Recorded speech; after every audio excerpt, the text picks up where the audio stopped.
Thank you very much for joining us. We begin in Ukraine, where Russia's grip on the northeast Kharkiv region appears to be weakening. Ukrainian troops have made massive territorial gains in their counteroffensive, taking control of 2 cities on Russian supply routes. Russia has withdrawn its forces, saying it is regrouping.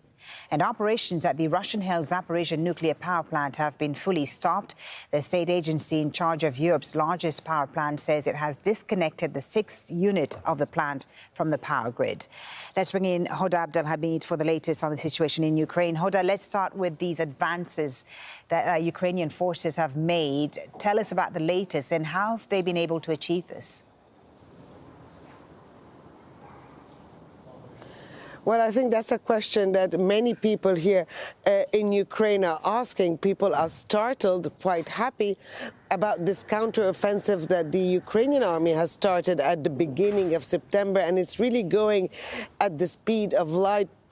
Every day they gain more and more territory, but they have managed to make also significant breakthroughs in the Russian defense lines, taking, for example, the towns of Izium and Kupiansk. Now, those towns were extremely important for the Russians because they are sort of a hub of railways and highways, and the Russians were using those towns really to resupply and sort of a logistical hub for their operation in the Donbas region. So a huge blow for the Russian army, one that has actually been underlined also by Russian bloggers on the various social media platforms. It's a conversation that's going on across the border as well. The question there being, how did the Ukrainians manage to do that? One of the reasons is that they got really over the summer some long-range mobile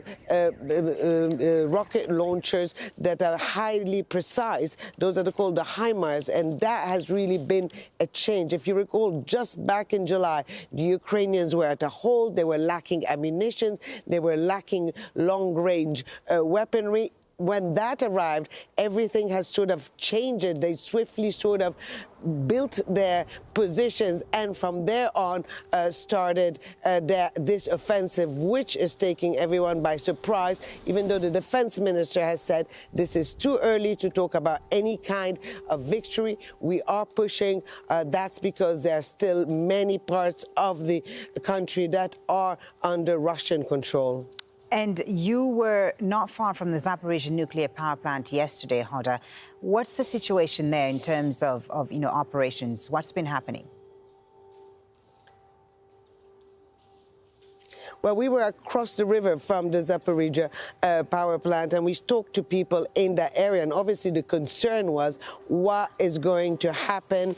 People wondering, there was all this talk about this 6th reactor, which was the only one still functioning at that point, but which was disconnected from the main electrical grid. Now, that reactor was absolutely essential for the cooling down of the other 5 reactors that have been shut down. I think today there is news that's going to relieve many people, is that overnight, apparently, the Ukrainian staff that is working there has managed to reconnect that reactor to the main electricity grid of Ukraine and are seizing this opportunity to shut down the reactor and cool it down. So it means that at this point, really, the Zaporizhzhia plant is at a grinding halt. Hoda, thank you very much for that. Hoda Abdelhamid reporting there live from Dnipro in central Ukraine.